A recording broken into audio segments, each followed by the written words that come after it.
নমস্কাৰ স্বাগতম good morning 18 ওলো ষ্টুডিঅ'ত মৰস্মিতা গোস্বামী আৰম্ভণিতে এক ব্ৰেকিং নিউজ অপহৃত ব্যৱসায়ী অজিত দাসক গ্ৰেপ্তাৰ পলাশবাৰী আৰক্ষীয়ে গ্ৰেপ্তাৰ কৰিছে অজিত দাসক দীৰ্ঘদিন ধৰি ড্ৰাগছ সৰবৰাহত জড়িত থকাৰ অভিযোগ গোচৰ নং 405/21/21B 29 NDPS-ত গ্ৰেপ্তাৰ কৰা হৈছে দাসক ৰহস্যৰ আৱৰ্তত আছিল মহানগৰ ব্যৱসায়ী দাসৰ এই অপহৰণ কাণ্ডটি উদ্ধাৰৰ 24 ঘণ্টাৰ পিছতো আৰক্ষীয়ে নিজৰ জিম্মাতে ৰাখিছিল ব্যৱসায়ীজনক এটা টকা ভৰ্তি বেগৰ বাবে দাসক কৰা হৈছিল অপহৰণ 23 জুনৰ পুৱা অপহৰণ কৰা হৈছিল অজিত দাসক আৰু অজিত দাসক উদ্ধাৰ কৰা হৈছিল যদিও তেওঁ ঘৰলৈ যোৱাৰ অনুমতি প্ৰদান কৰা নাছিল আৰক্ষীয়ে নিজৰ জিম্মাতে ৰাখিছিল আৰু অৱশেষত গ্ৰেপ্তাৰ কৰা হৈছে অপহৃত অজিত দাস আৰু অপহৃত অজিত দাসক গ্ৰেপ্তাৰ কৰাৰ পিছতে বহুতো নতুন তথ্য পোহৰলৈ আহিছে কিহৰ বাবে তেওঁক অপহৰণ কৰা হৈছিল এতিয়া সমগ্ৰ তথ্য পোহৰলৈ আহিছে যে এটা টকা ভৰ্তি বেগৰ বাবে এই ব্যৱসায়ীগৰাকীক ইতিমধ্যেই অপহৰণ কৰা হৈছিল আৰু দীৰ্ঘদিন ধৰি ড্ৰাগছ সৰবৰাহত জড়িত থকাৰ অভিযোগ ইতিমধ্যে উত্থাপন হৈছে অপহৃত ব্যৱসায়ী অজিত দাসৰ বিৰুদ্ধে তেওঁক ইতিমধ্যেই আৰক্ষীয়ে উদ্ধাৰ কৰাৰ পিছতে নিজৰ জিম্মাত ৰখাৰ পিছত আজি গ্ৰেপ্তাৰ কৰিছে পলাশবাৰী আৰক্ষীয়ে গ্ৰেপ্তাৰ কৰিছে দাসক দীৰ্ঘদিন ধৰি তেওঁ ড্ৰাগছ সৰবৰাহত জড়িত থকাৰ অভিযোগ উত্থাপন হৈছে গোচৰ নং 405/21B/29 NDPS-ত তেওঁক গ্ৰেপ্তাৰ কৰা হৈছে ৰহস্যৰ আৱৰ্তত আছিল মহানগৰীৰ এইগৰাকী ব্যৱসায়িক অপহৰণ কাণ্ডৰ সমগ্ৰ ঘটনা ইয়াৰ সৈতে জড়িত হৈ পৰা বহুকেইগৰাকীক ইতিমধ্যে আৰক্ষীয়ে পূৰ্বতে গ্ৰেপ্তাৰ কৰিছে কোন স্থানত তেওঁক আচলতে অপহৰণ কৰা হৈছিল কোন স্থানত তেওঁক ৰখা হৈছিল অপহৰণ কৰাৰ পিছতেই সেই স্থানসমূহলৈ গৈও তন্নতন্নকৈ পৰীক্ষা কৰিছিল আৰু এই অভিযান কালত যথেষ্ট নতুন তথ্য পোহৰলৈ আহিছে এখন কালিৰ দিনটো দেখিবলৈ পোৱা গৈছিল এখন বগা ৰঙৰ গাড়ী উদ্ধাৰ কৰা হৈছিল যিখনত ইতিমধ্যেই দাসক অপহৰণ কৰি লৈ যোৱা হৈছিল আৰু উদ্ধাৰ কৰা 24 ঘণ্টাৰ পিছতো আৰক্ষীয়ে নিজৰ জিম্মাতে ৰাখিছিল এইগৰাকী ব্যৱসায়িক আৰু ইতিমধ্যে পোহৰলৈ আহিছে যে এটা টকা ভৰ্তি বেগৰ বাবে দাসক কৰা হৈছিল অপহৰণ 23 জুনৰ পুৱা অপহৰণ কৰা হৈছিল অজিত দাস আৰু অজিত দাসৰ বিৰুদ্ধে ইতিমধ্যে অভিযোগ উত্থাপন হৈছে যে দীৰ্ঘদিন ধৰি তেওঁ ড্ৰাগছ সৰবৰাহৰ সৈতে জড়িত হৈ আছিল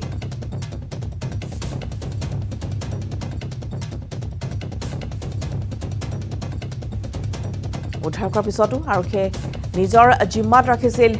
অজিত দাসক আৰু অজিত দাসক গ্ৰেপ্তাৰ কৰাৰ পিছতে আৰক্ষীয়ে ইতিমধ্যে আৰু বহুকেইগৰাকী এই ব্যৱসায়ীৰ সৈতে জড়িত বহুকেইগৰাকী লিংকমেনৰ তথ্য ইতিমধ্যে লাভ কৰিছে আৰু তেওঁলোকৰ গ্ৰেপ্তাৰৰ বাবে আৰক্ষীয়ে ইতিমধ্যে অভিযান হয়তো আৰম্ভ কৰিব আৰু কিছু সময়ৰ পিছতে আৰু ইতিমধ্যে আমি জনাইছোঁ যে অজিত দাস যিগৰাকী ইতিমধ্যে ব্যৱসায়ী আছিল তেওঁক ইতিমধ্যে অপহৰণ কৰা হৈছে 23 জুনৰ পুৱা যিখন গাড়ীত তেওঁক অপহৰণ কৰি লৈ যোৱা হৈছিল সেই গাড়ীখন ইতিমধ্যে কালিৰ দিনটোত উদ্ধাৰ কৰা হৈছে আন দুগৰাকীকৈ লোক এই সমগ্ৰ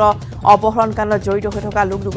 দুগৰাকীকো কালিৰ দিনটোত গ্ৰেপ্তাৰ কৰিছে আৰক্ষীয়ে সমান্তৰালভাৱে এগৰাকী কনিষ্টবলৰ নাম পোহৰলৈ আহিছে আৰু সেই কনিষ্টবলগৰাকীক লৈ আৰক্ষীয়ে যি স্থানত অজিত দাসক ৰখা হৈছিল সেই স্থানসমূহত গৈও তাত তেওঁলোকে অভিযান আৰম্ভ কৰা পৰিলক্ষিত হৈছিল কালিৰ দিনটোত আৰু অৱশেষত পলাশবাৰী আৰক্ষীয়ে ইতিমধ্যে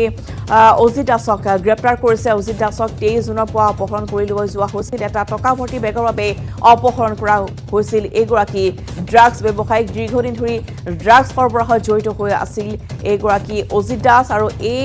টকাৰ কিছু লেনদেনৰ বাবে তেওঁলোকৰ মাজত মতানৈক্যৰ সৃষ্টি হয় আৰু তাৰ বাবে তেওঁক অপহৰণ কৰা হৈছিল বলেন ভট্টাচাৰ্য পোনপটীয়া সম্প্ৰচাৰত আমাৰ সৈতে বলেন আপোনাৰ পৰা সমগ্ৰ এই অপহৰণ কাণ্ড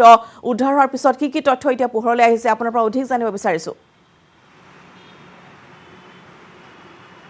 চাওক অজিত দাস বিগত দীৰ্ঘ সময় ধৰি ড্ৰাগছ সৰবৰাহৰ লগত জড়িত আৰু অপহৰণ কাণ্ডই আচলতে অজিত দাসৰ এই সমগ্ৰ ঘটনাৰ ক্ষেত্ৰত ইতিমধ্যে নতুন মোড় লাভ কৰিছে পলাশবাৰী থানাত পূৰ্বতে ৰুজু হৈ থকা এটা গোচৰৰ ভিত্তিত যোৱাকালি গ্ৰেপ্তাৰ কৰা হৈছে আৰু তাৰপিছতে কামৰূপ মুখ্য ন্যায়াধীশ দণ্ডাধীশ আদালতত হাজিৰ কৰাৰ পিছত আৰক্ষীয়ে দুদিনৰ বাবে জিম্মাত লৈছে আৰু সেই জিম্মাত থকা সময়খিনিত নিশ্চিতভাৱে আৰক্ষীয়ে বহুখিনি তথ্যৰ উমান লাভ কৰিবলৈ সক্ষম হ'ব কাৰণ এই অপহৰণ কাণ্ডৰ মূল আঁৰতে যিহেতুকে আৰক্ষী গৃহৰক্ষী বাহিনীৰ পৰা আৰম্ভ কৰি কম্পাউণ্ডাৰ জড়িত আছে ইতিমধ্যে তেখেতসকলক গ্ৰেপ্তাৰ কৰা হৈছে আৰু দেখিব পোৱা গৈছে যে এই সমগ্ৰ ঘটনাৰ আঁৰত যিহেতুকে ড্ৰাগছ সৰবৰাহৰ এটা বৃহৎ চক্ৰ জড়িত থকাৰ ইতিমধ্যে উমান লাভ কৰিছে আৰক্ষীয়ে আৰু এই ঘটনাৰ ক্ষেত্ৰত যে অজিত দাসৰ সৈতে বৃহৎ টকা থকাৰ ইতিমধ্যে ধনৰ লেনদেন তথা টকা থকাৰ ইতিমধ্যে সূত্ৰ লাভ কৰা হৈছে গতিকে তেনে অৱস্থাত স্বাভাৱিকতে ক'ব পাৰি যে এই ঘটনাই যে অধিক নতুন মূল ল'ব সেয়া ক'ব পাৰি কাৰণ 23 জুন তাৰিখৰ পৰা অপহৰণ হৈ থকা এই সমগ্ৰ ঘটনাৰ ক্ষেত্ৰত আৰক্ষীয়ে যিখিনি তদন্ত লাভ কৰিছিলে প্ৰথম অৱস্থাত আৰক্ষীৰ তদন্ত আছিলে যে অপহৰণ কাণ্ড কিদৰে সংঘটিত হৈছিল আৰু এই অপহৰণ কাণ্ডৰ আঁৰত আচলতে কি থাকিব পাৰে সমগ্ৰ বিষয় উমান লাভ কৰিছিলে কিন্তু যোৱাকালি সময়ছোৱাত আমি দেখিবলৈ পাইছিলোঁ যে আৰক্ষীয়ে ইতিমধ্যে কেইবাটাও নতুন সূত্ৰ লাভ কৰিছে আৰু কেইবাটাও স্থানত ইতিমধ্যেই অভিযান চলোৱা হৈছে আৰু সেই অভিযানৰ অন্তত পূৰ্বৰে থকা এই গোচৰৰ ভিত্তিত ইতিমধ্যে আটক কৰাই এই সমগ্ৰ ব্যৱস্থাৰ অজিত দাসৰ ক্ষেত্ৰত যে নতুন ইয়াত ড্ৰাগছ সৰবৰাহৰ ক্ষেত্ৰত যে নতুন নতুন তথ্য লাভ কৰিছে আৰু ইয়াৰ আঁৰত যে এই সৰবৰাহ কাণ্ডৰ মূল কাণ্ডাৰী ৰূপে থকা ইতিমধ্যে যিগৰাকী অপহৰণকাৰী যিগৰাকী কেচি সিন্ধু ইতিমধ্যেও আৰক্ষীয়ে কোনো ধৰণৰ সুমূৰ্ত লাভ কৰা নাই সেয়া লাভ কৰিলেও হয়তো বহুখিনি তথ্য পোহৰলৈ আহিবলৈ সক্ষম হ'ব কিন্তু এই মুহূৰ্তত আৰক্ষীয়ে যাৰা অব্যাহত ৰাখিছে আৰু যেনেকৈ আৰক্ষীৰ হাতত দুদিনলৈকে জিম্বাত থাকিব গতিকে এই জিম্বাত থকা সময়খিনিত আৰক্ষীয়ে হয়তো বহুখিনি তথ্য নতুন নতুন তথ্য পোহৰলৈ আনিবলৈ সক্ষম হ'ব নিশ্চয়কৈ বলেন আৰু ইতিমধ্যে পোহৰলৈ আহিছে যে এটা টকা ভৰ্তি বেগৰ বাবে এই অপহৰণ কাণ্ড আচলতে তেওঁলোকে পৰিকল্পনা ৰচিছিল গতিকে এই টকা কিমান আছিল বা উদ্ধাৰ কৰা হৈছে নেকি এই টকাখিনি এই সন্দৰ্ভত কিবা তথ্য লাভ কৰা গৈছে নেকি চাওক অপহৰণ কাণ্ডৰ মূল আঁৰৰ ৰহস্যটোৱে আছিলে সেয়া যে ইতিমধ্যে এটা টকাৰ বেগ আছিলে আৰু সেই টকাৰ বেগত বহুখিনি টকা আছিলে আৰু যিখিনি অপহৰণকাৰীয়ে সেইখিনি টকাৰ লোভত অপহৰণ কৰা হৈছিলে আৰু বিভিন্ন ঠাইলৈকে তেখেতক অজ্ঞাত স্থানলৈকে লৈ যোৱা হৈছিলে কিন্তু যিখিনি প্ৰাৰম্ভিক তথ্য সেই তথ্যৰ ভিত্তিত এই মুহূৰ্তলৈকে যিকেইগৰাকী অপহৰণকাৰী আছিল অপহৰণ কাণ্ডৰ সৈতে জড়িত লোক জড়িত আছিলে সেয়াই কিন্তু এই মুহূৰ্তলৈকে কোনো ধৰণৰ টকাৰ বেগ লাভ কৰিবলৈ সক্ষম নহ'ল আৰু যাৰ কাৰণে যোৱাৰ দিনৰ ভিত্তিত যোৱাকালি দিনটোৰ ক্ষেত্ৰত আৰক্ষীয়ে ইতিমধ্যে অভিযান চলাইছিলে টকাৰ বেগটো সন্দৰ্ভত কিন্তু যেহেতুকে ড্ৰাগছ সৰবৰাহত জড়িত আছিলে গতিকে ড্ৰাগছ সৰবৰাহত জড়িত থকাৰ হয়তো উমান ইয়াৰ পূৰ্বেও অপহৰণকাৰী কেইগৰাকী যিহেতুকে আৰক্ষীৰ সৈতে জড়িত আছে কম্পাউণ্ডাৰ আছে বা এনেকুৱা ধৰণৰ লোক আছিলে গতিকে তেখেতসকলে হয়তো অৱগত আছিলে আৰু যাৰ ভিত্তিত ইতিমধ্যেই সেই কাণ্ডৰ সেই তথ্যৰ ভিত্তিতে ইতিমধ্যে অপহৰণ কাণ্ড সংঘটিত কৰিছিলে কিন্তু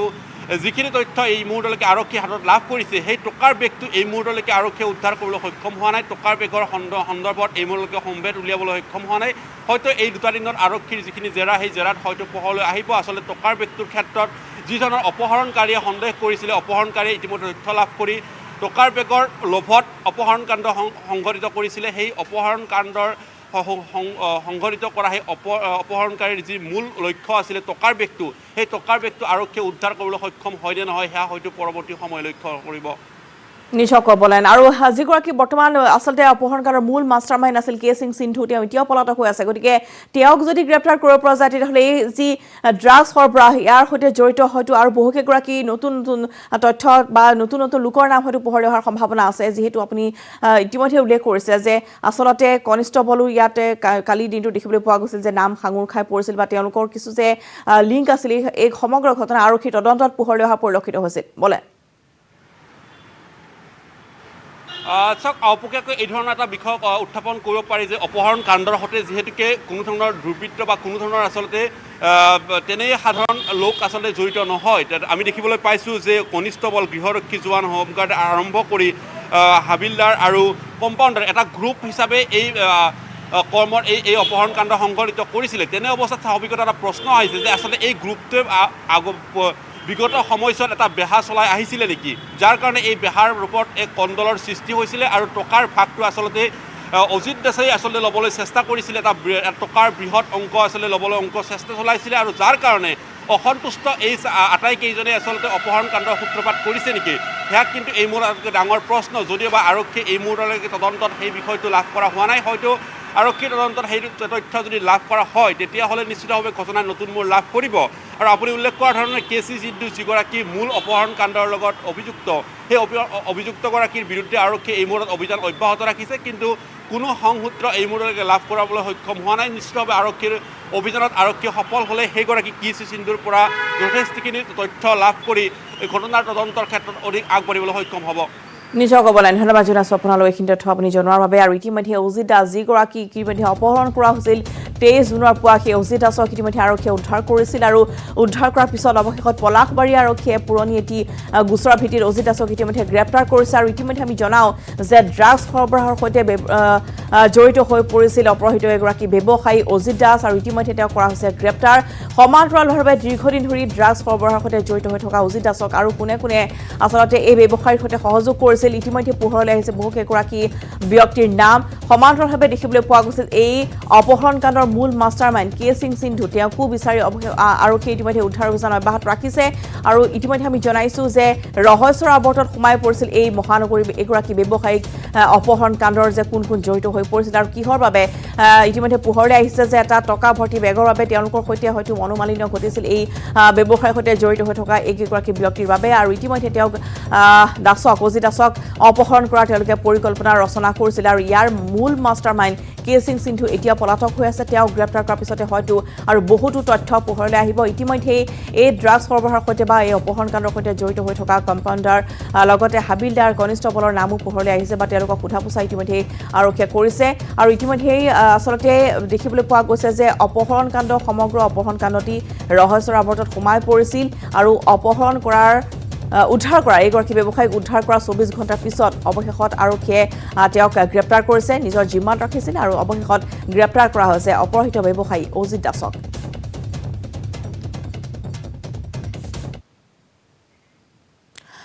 আৰু পৰৱৰ্তী খবৰলৈ আগবাঢ়িছো ৰাজ্যৰ 3খনকৈ জিলা আৰু এটা মহকুমাত আজি তৃতীয় দিনৰ বাবেও অব্যাহত আছে লকডাউন মৰিগাঁও গোৱালপাৰা বিশ্বনাথ জিলাৰ লগতে বোকাখাট মহকুমাত লকডাউন অব্যাহত আছে ইয়াৰ উপৰিও 247টা হটস্পটক এসপ্তাহৰ বাবে সম্পূৰ্ণ কণ্টেইনমেণ্ট জোন ঘোষণা কৰা হৈছে লকডাউনৰ ফলত বন্ধ হৈ আছে যান বাহনকে ধৰি ব্যৱসায়িক প্ৰতিষ্ঠান অৱশ্যে সন্ধিয়া 5 বজালৈ খোলা থাকিব গেলামালৰ দোকানৰ লগতে অত্যাৱশ্যকীয় সামগ্ৰীৰ সেৱাসমূহ ইফালে সমগ্ৰ ৰাজ্যতে অনিৰ্দিষ্ট কাললৈ বন্ধ আছে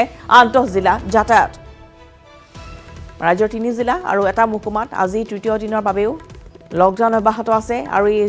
স্থানসমূহ হৈছে মৰিগাঁও গোৱালপাৰা বিশ্বনাথ লগতে বোকাখাট মহকুমা 3খনকৈ জিলা আৰু এটা মহকুমা বোকাখাট মহকুমাত লকডাউন অব্যাহত আছে যেহেতু তাত কৰোনা সংক্ৰমণৰ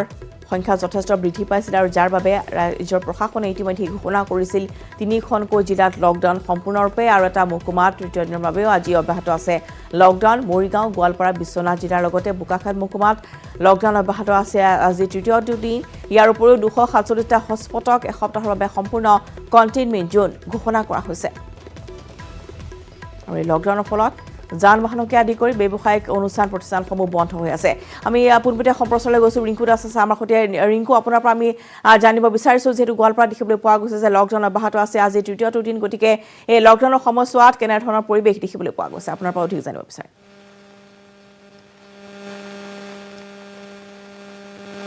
হয় ৰশ্মিতা চৰকাৰে ঘোষণা কৰা যি এছঅপিৰ আজি তৃতীয়টো দিন এই তৃতীয়টো দিনত গোৱালপাৰাত দেখা গৈছে এক নিমামা পৰিৱেশ বুলি ক'ব লাগিব কিয়নো ৰাজ্যত কিছু পৰিমাণে কোভিড-19 পজিটিভৰ হাৰ হ্ৰাস পাইছে যদিও গোৱালপাৰাত কিন্তু প্ৰতিদিনে বৃদ্ধি পাবলৈ ধৰিছে আৰু গোৱালপাৰাত এতিয়ালৈকে প্ৰায় 132 জন লোকৰ দেহত কোভিড-19 পজিটিভ হৈ পেলাই গোৱালপাৰাৰ বিভিন্ন চিকিৎসালয়ত চিকিৎসাধীন হৈ আছে আৰু গোৱালপাৰাত দেখা গৈছে এতিয়া গোৱালপাৰা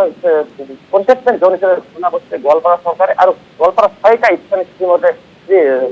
কথা বুলি জানিব পৰা গৈছে আৰু ক'ব লাগিব গোৱালপাৰাত মই কিনো কৈছো গোৱালপাৰাত প্ৰতিদিনে বৃদ্ধি পাবলৈ ধৰিছে গোৱালপাৰাত যে কোভিড-19 পজিটিভৰ ৰোগীৰ সংখ্যা আৰু গোৱালপাৰাত যে নিমামা পৰিৱেশ বুলি ক'ব লাগিব দুপৰ পোহৰ এগুলো বন্ধ হৈ পৰিছে যান বাহন চলাচল সম্পূৰ্ণৰূপে বন্ধ হৈ পৰিছে আৰু আৰক্ষীয়ে সম্পূৰ্ণৰূপে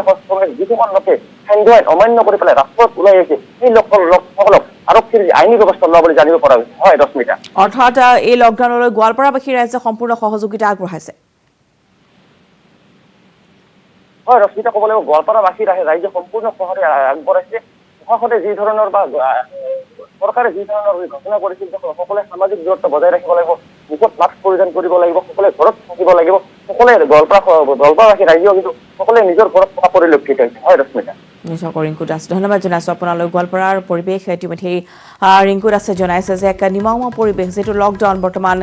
গোৱালপাৰাত সমগ্ৰ ইতিমধ্যে ৰাজ্যৰ 3খনকৈ জিলাত এই লকডাউন ঘোষণা কৰা হৈছে আজি তৃতীয়টো দিন সমান্তৰালভাৱে আমি জনাওঁ যে লকডাউনৰ সময়ছোৱাত যাতে ৰাইজৰ কোনো ধৰণৰ অসুবিধাৰ সন্মুখীন হ'বলগীয়া নহয় তাৰ বাবে প্ৰশাসনে যথেষ্ট ব্যৱস্থা গ্ৰহণ কৰা পৰিলক্ষিত হৈছে মৰিগাঁও গোৱালপাৰা বিশ্বনাথ জিলাৰ লগতে বোকাখাট মহকুমাতো লকডাউন অব্যাহত আছে আৰু দেখিবলৈ পোৱা গৈছে যে ৰাজ্যৰ যাতে কৰোনা সংক্ৰমণৰ সংখ্যা যাতে হ্ৰাস পায় বা আমি যাতে ইয়াৰ প্ৰতিৰোধ কৰিব পাৰোঁ বা তাৰ মোকাবিলা কৰিব পাৰোঁ প্ৰশাসনে সেইবাবে কিছু নিষেধাজ্ঞা জাৰি কৰিছে যি এছঅপি ইতিমধ্যে বান্ধি দিয়া হৈছে 3খনকৈ জিলাত সকলোৱে মানি চলা পৰিলক্ষিত হৈছে আৰু স্থানে স্থানে এনেদৰে প্ৰশাসনে অভিযান চলোৱা পৰিলক্ষিত হৈছে 247টা হটস্পটক এসপ্তাহৰ বাবে সম্পূৰ্ণ কণ্টেইনমেণ্ট জোন ঘোষণা কৰা হৈছে লকডাউনৰ ফলত ইতিমধ্যে যান বাহনকে ধৰি ব্যৱসায়িক প্ৰতিষ্ঠানসমূহো বন্ধ ৰখা পৰিলক্ষিত হৈছে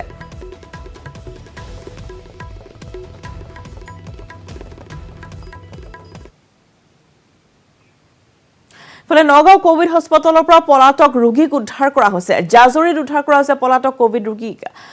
কোভিড ৰোগীগৰাকীৰ নাম হৈছে ৰমাকান্ত লস্কৰ দুদিন পূৰ্বে নগাঁও কোভিড হস্পিটেলত চিকিৎসাধীন হৈ আছিল ৰমাকান্ত মঙলবাৰে ৰোগীজনে পলায়ন কৰি আত্মগোপন কৰিছিল নগাঁৱৰ ভুগবাৰী গাঁৱৰ আত্মীয়ৰ ঘৰত আত্মগোপন কৰি আছিল ব্যক্তিগৰাকীয়ে ফলে গাঁওখনৰ কেইজনমান যুৱকৰ তৎপৰতা ৰোগীজনক উদ্ধাৰ কৰা হৈছে জাজৰি আৰক্ষীয়ে আক্ৰান্ত ৰোগীগৰাকীক পুনৰ হস্পিটেলত ভৰ্তি কৰোৱায়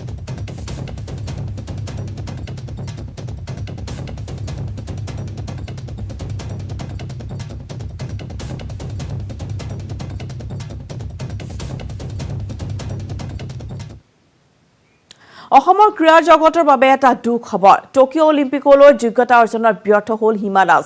মঙলবাৰৰ ফাইনেল খেলত অংশ ল'ব নোৱাৰিলে হিমাই হেমষ্ট্ৰিঙৰ আঘাতৰ বাবে অংশ ল'ব নোৱাৰিলে ফাইনেলত এক প্ৰকাৰ নিৰ্বাপিত হিমাৰ অলিম্পিকত অংশগ্ৰহণৰ আশা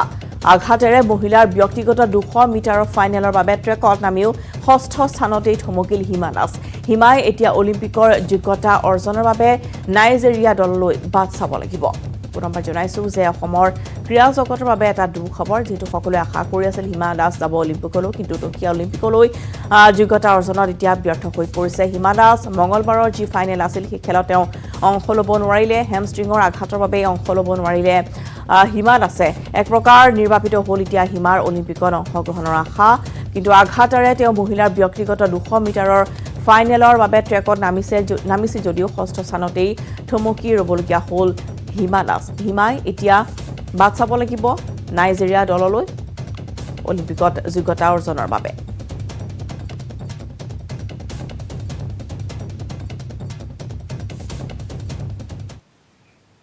ফলে অসমৰ জনসংখ্যা বৃদ্ধিৰ হাৰক লৈ মুখ্যমন্ত্ৰীৰ প্ৰতিক্ৰিয়া 2001 পৰা শেষ লোকপিয়ললৈ মুছলমানৰ জনসংখ্যা বৃদ্ধি পালে 29% ইয়াৰ বিপৰীতে হ্ৰাস পালে হিন্দুৰ জনসংখ্যা ইয়াক ভয়াবহ ইংগিত বুলিও মন্তব্য কৰিছে মুখ্যমন্ত্ৰী ডক্টৰ হিমন্ত বিশ্ব শৰ্মাই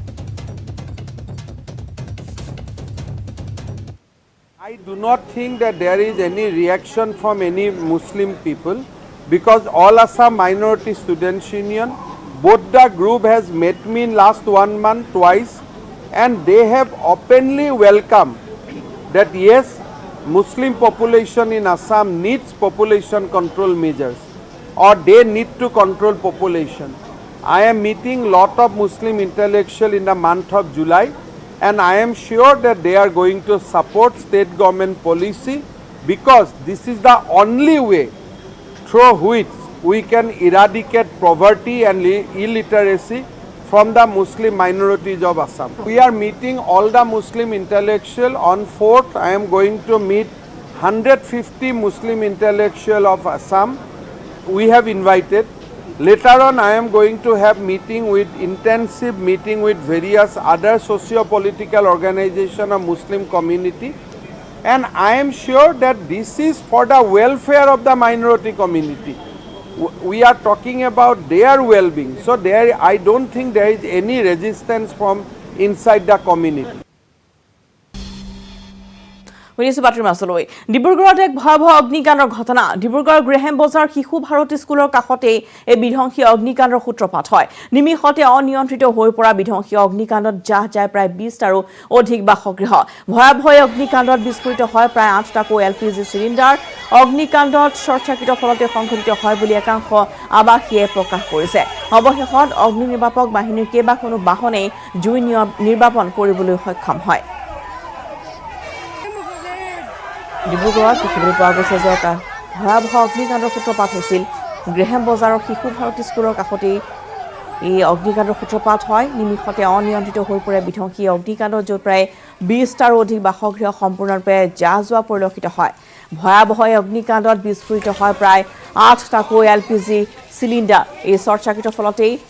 অগ্নিকাণ্ড সংঘটিত হৈছে বুলি একাংশ আৱাসীয়ে প্ৰকাশ কৰিছে অৱশেষত অগ্নি নিৰ্বাপক বাহিনীৰ কেইবাখনো বাহনে জুই নিৰ্বাপন কৰিবলৈ সক্ষম হয় যদিও ইতিমধ্যে 20টাৰো অধিক বাহন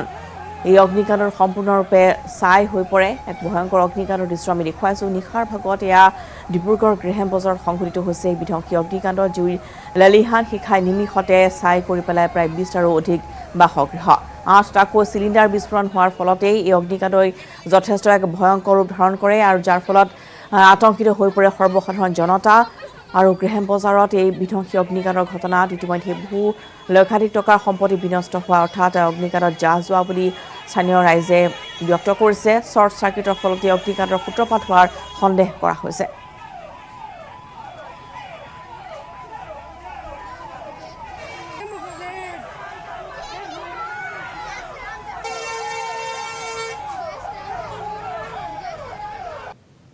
মই 4:30 বজাত মৰাণৰ পৰা আহিছোঁ। তেতিয়া মই উঠিছোঁ, আমাৰ ঘৰ ওচৰতে লাগি আছে, জেচিবিখনৰ ফ্ৰণ্টৰ মোৰ ঘৰ হয়। তাৰপিছত উঠাৰ পিছত মই ৱাৰিঙৰ গুণ পাইছিলোঁ, ৱাৰিঙৰ জ্বলা চটপত উঠিছোঁ, মই মিস্ত্ৰী কাম কৰি আছোঁ, ৱাৰিঙৰ গুণ পাইছোঁ। তাৰপিছত তলত আমি গোটেই ঘৰটো আমি চালোঁ, আমাৰ গুণটো পোৱা নাই, আমাৰ ঘৰত মানে ৱাৰিঙৰ গুণটো অহা নাই ধৰক। তেতিয়া চোৱাৰ পিছত তাৰপিছত এতিয়া খবৰ পাইছোঁ যে ৱাৰিঙৰ পৰা লাগিছে, শ্বৰ্ট চাৰ্কিট হৈছে। কিমান ঘৰ জ্বলিলে? আপোনাৰ নাই বুলি ক'লেও মানে এতিয়া 25-30টা মান ঘৰ আছে। 25-30টা হ'ব হয়। চিলিণ্ডাৰ কমচে কম 12-14টা ফুটিছে। মই চটপত আছোঁ নহয়, 12-14টা মান চিলিণ্ডাर फूटी। सारा जल गया सामान। हम गरीब आदमी, हम कहाँ लाइन बताइए। कागज पत्र सब मोदी सरकार के कागज पत्र भी सब जल गए, निकाले भी ना सके हम। অসমৰ অব্যাহত আছে কৰোনাৰ সংহাৰ। পুনৰ নতুনকৈ আক্ৰান্ত হৈছে 2672 গৰাকী লোক। ইয়াৰে কামৰূপ মহানগৰত আক্ৰান্তৰ সংখ্যা হৈছে 149 গৰাকী। বিগত 24 ঘণ্টাত কৰোনাত আক্ৰান্ত হৈ মৃত্যু সাৱটি লৈছে 27 জনে। ৰাজ্যত কৰোনাৰ সংক্ৰমণৰ হাৰ হৈছে 2.64%। কৰোনাৰ আৰোগ্যৰ হাৰ 93.77%। গোলাঘাটত সৰ্বাধিক 332 গৰাকী আক্ৰান্ত হৈছে। নগাঁৱত 199, শোণিতপুৰত 175, বিশ্বনাথত 172 গৰাকী আক্ৰান্ত, যোৰহাটত 155, ডিব্ৰুগড়ত 136, কামৰূপত 140 গৰাকী আক্ৰান্ত হৈছে। লখিমপুৰত আক্ৰান্তৰ সংখ্যা 140, মৰিগাঁৱত 116, গোৱালপাৰাত 101 গৰাকী নতুনকৈ আক্ৰান্ত হৈছে।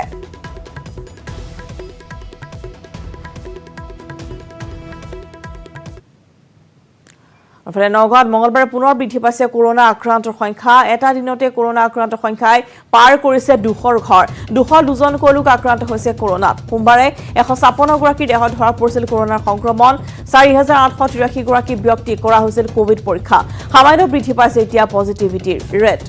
নগাঁৱত এতিয়া দেখিবলৈ পোৱা গৈছে যে পুনৰ কৰোনা আক্ৰান্তৰ সংখ্যা বৃদ্ধি পাবলৈ ধৰিছে মঙলবাৰৰ দিনটোত। আৰু কৰোনা আক্ৰান্ত সংখ্যাই মঙলবাৰে পাৰ কৰিছে 200ৰ ঘৰ। 202জনকৈ লোক আক্ৰান্ত হৈছে মঙলবাৰে নগাঁৱত।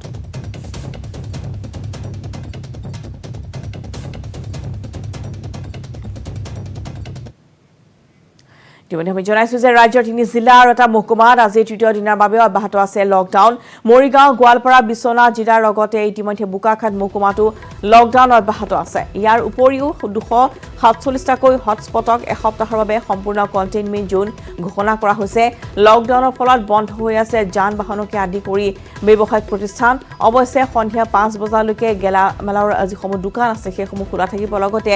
অত্যাৱশ্যকীয় সামগ্ৰীৰ সেৱাসমূহ অব্যাহত আছে। ফলে সমগ্ৰ ৰাজ্যতে অনিৰ্দিষ্ট কাললৈ বন্ধ আছে আন্তঃজিলা যাতায়াত।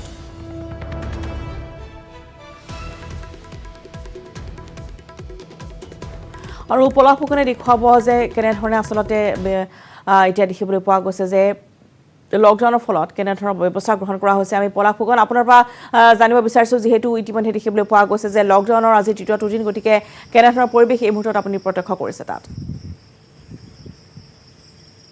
হয়, নিশ্চয়কৈ লকডাউনৰ তৃতীয়টো দিনতো পুৱাৰে পৰা গহপুৰত যি গহপুৰ মহকুমা প্ৰশাসন আছে, আৰক্ষী আছে, পুৱাৰে পৰা তেওঁলোক ব্যস্ত হৈ পৰিছে। কোনো যাতে লকডাউনৰ নিয়ম ভংগ নকৰে তাৰ ওপৰত তীক্ষ্ণ দৃষ্টি নিক্ষেপ কৰিছে গহপুৰ মহকুমা প্ৰশাসনে। আৰু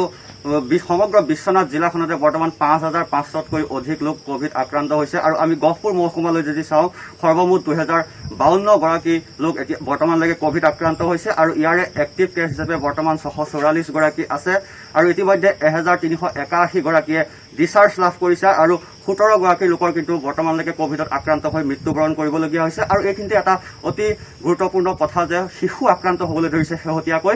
গহপুৰ মহকুমাটোতে কেৱল শেহতীয়াকৈ 132 গৰাকী শিশু, কিশোৰ, কিশোৰী বৰ্তমান আক্ৰান্ত হৈছে। যোৱা 10 দিনত 132 জন শিশুৰ লগতে কিশোৰ, কিশোৰী আক্ৰান্ত হৈছে। আৰু তাৰে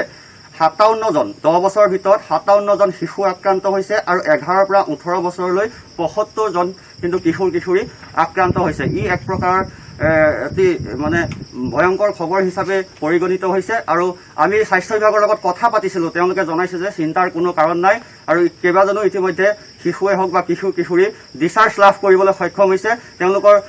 চিন্তাৰ কোনো বিশেষ কাৰণ নাই বুলি স্বাস্থ্য বিভাগৰ তৰফৰ পৰা জনাইছে কিন্তু শেহতীয়াকৈ শিশু কোভিডত আক্ৰান্ত হ'বলৈ আৰম্ভ কৰিছে গহপুৰ মহকুমাত আৰু আমি সামগ্ৰিক দৃষ্টিকোণৰ পৰা যদি চাওঁ বিশ্বনাথ জিলাই হওক বা গহপুৰ মহকুমাই হওক চাহ বাগানৰ সংখ্যা যথেষ্ট আছে চাহ বাগান এলেকাসমূহত কিন্তু কোভিড আক্ৰান্তৰ সংখ্যা দিনক দিনে এতিয়াও বাঢ়ি আছে আমি স্বাস্থ্য বিভাগৰ লগত কথা পাতিছিলোঁ তেওঁলোকে কৈছে যে চাহ বাগানসমূহত এতিয়াও কোভিড কিন্তু হ্ৰাস পোৱা নাই একাংশ লোকে কিন্তু অসচেতনতাৰ অভাৱ তেওঁলোকৰ মাজত যাৰ পৰিপ্ৰেক্ষিতত কিন্তু গহপুৰ মহকুমাত দিনক দিনে কোভিড আক্ৰান্তৰ সংখ্যা বাঢ়ি গৈছে আৰু জনসাধাৰণৰ সুবিধাৰ্থে যিসমূহ গেলামালৰ দোকান সেইসমূহ 5 বজালৈকে খোলা ৰাখিছে আৰু অন্যান্য ব্যৱসায়িক প্ৰতিষ্ঠানসমূহ বন্ধ হৈ পৰিছে আৰু চাহ বাগানসমূহত ইতিমধ্যে কোভিড ভেকচিনে হওক বা কোভিড টেষ্টৰ ব্যৱস্থা কিন্তু পূৰ্ণ গতিত কৰি থকা পৰিলক্ষিত হৈছে আৰু তাৰ পৰিৱৰ্তে গহপুৰ দক্ষিণাঞ্চলৰ যি নৈপৰীয়া ৰাইজ আছে ব্ৰহ্মপুত্ৰ নৈ পাৰ হৈ ইটো পাৰে যিসকল মিচিং ভূমিপুত্ৰ জনগোষ্ঠীয় লোকসকলে বাস কৰে তেওঁলোককো কিন্তু ভেকচিনৰ ব্যৱস্থা কৰিছে কোভিড টেষ্টৰ ব্যৱস্থা কৰিছে মুঠৰ ওপৰত গহপুৰ মহকুমা প্ৰশাসনে হওক গহপুৰ যি স্বাস্থ্য বিভাগ আছে কিন্তু অধিক তৎপৰতাৰে নিজৰ কৰ্তব্য সম্পাদন কৰি আছে এটাই সকলোৰে চিন্তা দিনে নিশাই কেনেকৈ গহপুৰ মহকুমাটোত কোভিড হ্ৰাস কৰিব পাৰি কিন্তু ইমানৰ পাছতো কিন্তু বৰ্তমানলৈকে আজিৰ দিনলৈকে কিন্তু কোভিড আক্ৰান্তৰ সংখ্যা গহপুৰত বৃদ্ধি পাই আছে নিশ্চয় পলাশ আপুনি ইতিমধ্যে উল্লেখ কৰিছে যে আচলতে কিশোৰীও আক্ৰান্ত হৈছে বা শিশু আক্ৰান্ত হোৱা পৰিলক্ষিত হৈছে যিটো যথেষ্ট চিন্তনীয় বিষয় হৈ পৰিছে ইতিমধ্যে আপুনি জনাইছে যে চাহ বাগিচাসমূহতো আচলতে তেনেদৰে ভেকচিনেশ্যনৰ ব্যৱস্থা কৰা হৈছে কিন্তু SOP যি ধাৰ্য কৰি দিয়া হৈছে সেয়া চাহ বাগিচাসমূহত সম্পূৰ্ণৰূপে মানি চলা হৈছে নে নাই আৰু গেলামালৰ দোকানসমূহত একে সময়তে যাতে ভিৰ নাবাঢ়ে তাৰ বাবে প্ৰশাসনে কেনেধৰণৰ ব্যৱস্থা গহপুৰ বা বিশ্বনাথত লোৱা পৰিলক্ষিত হৈছে হয় চাহ বাগিচা এলেকাসমূহত কিয়নো গহপুৰত 9খনকৈ চাহ বাগান আছে চাহ বাগান এলেকাসমূহত কিন্তু এতিয়াও আমি দেখা পাওঁ যেতিয়া আমি বাতৰি সংগ্ৰহৰ বাবে যাওঁ তেতিয়াও কিন্তু একাংশ লোকে SOP কোনো নীতি নিৰ্দেশনা মনা পৰিলক্ষিত নহয় যিসকল একাংশ শ্ৰমিক আছে তেওঁলোকে নামানে তেওঁলোকে কোভিড ভেকচিন ল'ব নিবিচাৰে কিন্তু শেহতীয়াকৈ গহপুৰ মহকুমা প্ৰশাসন আৰু স্বাস্থ্য বিভাগে অধিক ফতুৰ হৈছে তেওঁলোকক বাধ্য কৰাইছে কোভিড ভেকচিন ল'বলৈ আৰু এনেদৰে ভেকচিন প্ৰক্ৰিয়া চলি আছে আৰু যিসমূহ গেলামালৰ দোকান যাতে জনসাধাৰণে ভিৰ নকৰে তাৰ ওপৰত কিন্তু গহপুৰ মহকুমা প্ৰশাসনে অনবৰতে দৃষ্টি নিক্ষেপ কৰিছে কোনো লোকক ভিৰ ভাৰ হ'বলৈ দিয়া নাই আৰু গহপুৰত বিশেষকৈ গ্ৰামাঞ্চলসমূহত অধিক হাৰত শিপাইছে কোভিড আক্ৰান্তৰ সংখ্যা গাঁওসমূহত কি হয় আচলতে যেতিয়া আৰক্ষীৰ লোকে দিনটোত 2বাৰ বা 3বাৰ টহল দিয়ে আৰক্ষীৰ লোক দেখিলে সকলো ঠিকেই থাকে কিন্তু আৰক্ষী যেতিয়া গাঁৱৰ পৰা আকৌ গুচি যায় তাৰ পাছতে কিন্তু পুনৰ একেই অৱস্থা ঘূৰি আহে যাৰ ফলত কোভিড আক্ৰান্তৰ সংখ্যা বাঢ়িবলৈ ধৰিছে গাঁওসমূহত বিশেষকৈ মাস্ক পৰিধানে হওক বা যি সামাজিক দূৰত্বৰ কথা আমি কওঁ সেইসমূহ কিন্তু পৰাপক্ষত একাংশ ভিতৰুৱা অঞ্চলত কিন্তু মানি চলিবলৈ চেষ্টা নকৰে যাৰ পৰিণতিত কিন্তু এনেদৰে এতিয়া গহপুৰ মহকুমাৰ লগতে বিশ্বনাথ জিলাত ভয়ংকৰ ৰূপত কোভিড আক্ৰান্তৰ সংখ্যা বৃদ্ধি পাই আছে নিশ্চয় পলাশ ধন্যবাদ জনাইছোঁ আপোনালোক গহপুৰৰ কিন্তু তথ্য লগতে বিশ্বনাথৰ তথ্য আপুনি আমাক জনাইছে আৰু ইতিমধ্যে ৰাজ্যৰ 3 জিলা আৰু এটা মহকুমাত ইতিমধ্যে আজি তৃতীয় দিনৰ বাবে লকডাউন অব্যাহত আছে বিভিন্ন প্ৰান্তত এতিয়া দেখিবলৈ পোৱা গৈছে যে যি সচেতনতা সেয়া ৰাইজৰ মাজত আছে যদিও কোনো স্থানত যিসমূহ গাঁও অঞ্চল বা যিসমূহ আচলতে চাহ বাগিচা অধ্যুষিত অঞ্চল সেইসমূহত এতিয়া আচলতে সেই সচেতনতা আহি পৰা নাই যাৰ ফলত কোভিড আক্ৰান্তৰ সংখ্যা বৃদ্ধি পাই আছে